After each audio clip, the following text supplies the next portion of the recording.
Œuvre de Maria Valtorta, tome 2, chapitre 45, intitulé Rencontre avec les bergers Jean, Matthias et Siméon au gué du Jourdain, un plan pour libérer Jean-Baptiste. Vision du 18 janvier 1945. Je revois le gué du Jourdain, la verte avenue qui longe le fleuve sur ses deux berges, très fréquentée par les voyageurs en raison de son ombrage. Des files d'ânons accompagnés par des hommes vont et viennent. Sur le bord du fleuve, trois hommes font paître quelques brebis. Sur la route, Joseph regarde en haut et en bas. Au loin, là où une route débouche sur cette avenue fluviale, Jésus apparaît avec trois disciples. Joseph appelle les bergers, et ceux-ci poussent les brebis sur la route en les faisant cheminer sur la berge herbeuse. Ils vont rapidement à la rencontre de Jésus. Moi, je n'ose guère. Que lui dirais-je en guise de salutation? Oh, il est si bon. Tu lui diras que la paix soit avec toi. Lui aussi toujours salue de cette manière. Oui, oui, mais nous, et moi, qui suis-je? Je ne suis même pas un de ses premiers adorateurs, et il m'aime tellement, tellement. Lequel est-ce? Le plus grand, le plus blond. Nous lui parlerons de Jean-Baptiste. Matthias? Oui. Ne croira-t-il pas que nous le lui avons préféré? Mais non, Siméon. S'il est le Messie, il voit dans les cœurs et il verra dans le nôtre qu'en Jean-Baptiste, nous ne cherchions que lui. Tu as raison. Les deux groupes sont maintenant à quelques mètres l'un de l'autre. Jésus sourit déjà de son sourire qu'on ne saurait décrire. Joseph presse le pas. Les brebis se mettent à trotter, elles aussi, poussées par les pâtres. Que la paix soit avec vous, dit Jésus en levant les bras comme pour les étreindre. Et il précise, que la paix soit avec vous, Siméon, Jean et Matthias, les fidèles, et les fidèles de Jean le prophète. Paix à toi, Joseph. Puis il l'embrasse sur la joue. Les trois autres sont maintenant à genoux.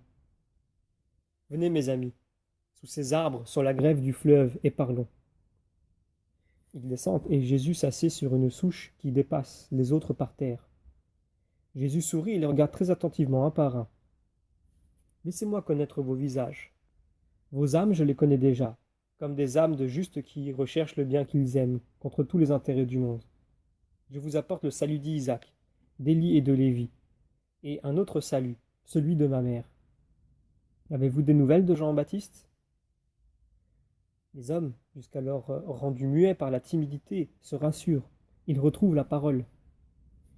Il est encore en prison, et notre cœur tremble pour lui, car il est aux mains d'un homme cruel, dominé par une créature infernale et entouré d'une cour corrompue.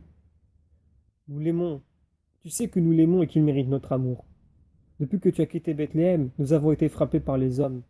Mais, plus que par leur haine, nous étions désolés, abattus comme des arbres que le vent a prisés pour t'avoir perdu, toi.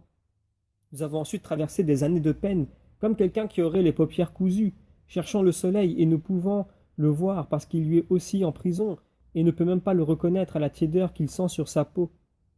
C'est alors que nous avons pris conscience que Jean-Baptiste était l'homme de Dieu prédit par les prophètes pour préparer le chemin de son Christ. Et nous sommes allés à lui. Nous nous sommes dit, s'il le précède, en allant vers lui, nous le trouverons. Car c'est toi, Seigneur, celui que nous cherchions. Je le sais, et vous m'avez trouvé. Je suis avec vous. Joseph nous a dit que tu es venu chez Jean-Baptiste. Nous n'y étions pas ce jour-là. Peut-être étions-nous allés quelque part pour lui. Dans les services spirituels qu'il nous demandait, nous le servions avec beaucoup d'amour, de même que nous l'écoutions avec amour malgré sa grande sévérité. Parce que, même s'il n'était pas toi, le Verbe, c'était tout de même les paroles de Dieu qu'il disait. Je le sais. Et lui, vous ne le connaissez pas? Dit-il en montrant Jean. Nous le voyons avec d'autres Galiléens dans les foules les plus fidèles à Jean-Baptiste. Et sauf erreur, tu es celui dont le nom est Jean, et dont il disait, à nous ses intimes, voilà, je suis le premier, lui le dernier. Ensuite ce sera, lui le premier et moi le dernier. On n'a jamais compris ce qu'il voulait dire. Jésus se retourne vers Jean, à sa gauche, et l'attire contre son cœur avec un sourire encore plus lumineux. Il explique. Il voulait dire qu'il était le premier à dire « Voici l'agneau », et que Jean serait le dernier des amis du Fils de l'homme à parler aux foules de l'agneau. Mais que, dans le cœur de l'agneau, Jean est le premier, parce qu'il lui est cher plus que tout autre homme. Voilà ce que Jean-Baptiste voulait dire. Mais quand vous le verrez, car vous le verrez encore et le servirez encore jusqu'à l'heure dite. Assurez-le qu'il n'est pas le dernier dans le cœur du Christ. C'est moins par le sang que par la sainteté qu'il est aimé autant que Jean. Et vous, gardez-en le souvenir. Si l'humilité du saint lui fait proclamer qu'il est le dernier, la parole de Dieu le proclame pareil au disciple qui m'est cher. Dites-lui que j'aime Jean parce qu'il porte son nom et que je retrouve en lui les traits de Jean-Baptiste, chargé de préparer les âmes au Christ. Nous lui dirons, mais le verrons-nous encore? Vous le reverrez. Oui, Hérode n'ose le tuer par crainte du peuple. Et dans cette cour avide et corrompue, il serait facile d'obtenir sa libération si nous avions beaucoup d'argent. Mais malgré la grande somme d'argent donnée par des amis, il nous en manque encore beaucoup, et nous redoutons de ne pas arriver à temps.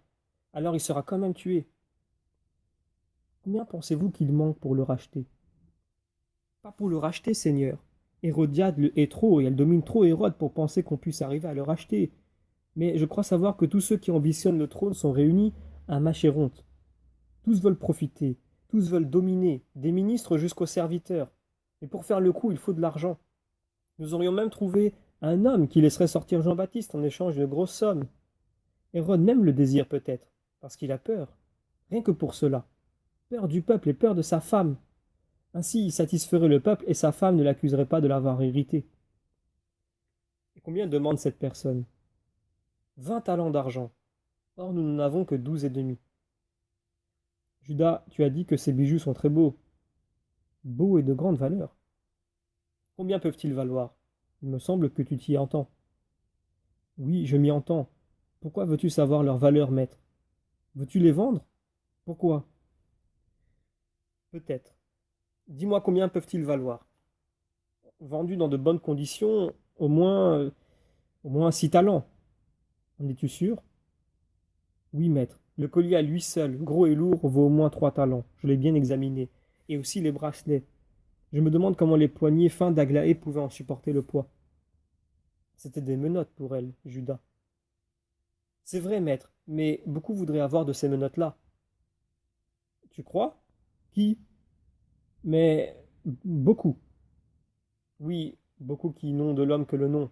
Connaîtrais-tu un acheteur éventuel? En somme, tu veux les vendre? Et pour Jean-Baptiste? Mais regarde, c'est de l'or maudit. Oh, incohérence humaine. Tu viens de dire avec un désir évident que beaucoup voudraient avoir cet or, et puis tu l'appelles maudit? Judas, Judas, c'est de l'or maudit, oui maudit, mais elle a dit, il sera sanctifié en servant aux pauvres et aux saints. C'est pour cela qu'elle l'a donné, pour que le bénéficiaire prie pour sa pauvre âme, qui, comme une chrysalide, est en train de pousser dans la semence de son cœur. Qui est plus saint et plus pauvre que Jean-Baptiste? Il est, par sa mission, l'égal d'Élie. Mais pour ce qui est de la sainteté, il est plus grand qu'Élie. Il est plus pauvre que moi. Moi j'ai une mère et une maison. Quand on en a, qui plus est pure et sainte comme les miennes, on n'est jamais un délaissé. Lui n'a plus de maison, et même plus le tombeau de sa mère.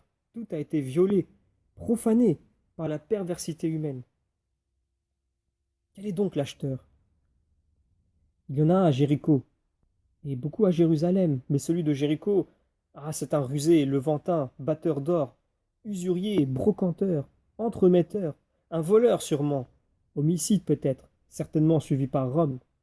Il se fait appeler Isaac pour paraître hébreu, mais son vrai nom est Diomède. Je le connais bien. On le voit, interrompt Sémon le zélote, qui parle peu mais observe tout, et il demande: comment as-tu fait pour si bien le connaître?